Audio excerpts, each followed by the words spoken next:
भक्तां पञ्चविधं भजो दधिव्युधं ब्रह्मफलमयं पानकं शाकानामायुधं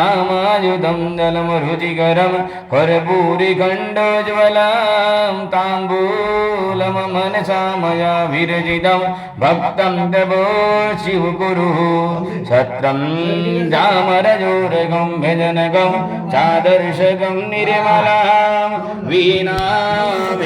मृदंगकाहलकला गीतं जनितं तदा साष्टांगं प्रणति स्तुतिर्बहुविधा एतद्वशमजतं मया संकल्पेन समर्पितं तव विभो पूजागृहानं प्रभो आत्मां तं गिरिजामति सहचर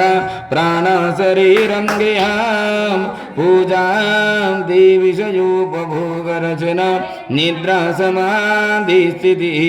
सञ्चारपदजक्षणक्षणभिरीस्तोत्राणि सर्वागिरा यद्दाय कर्म करोमि तद्दखिलं शम्भो तवाराधना।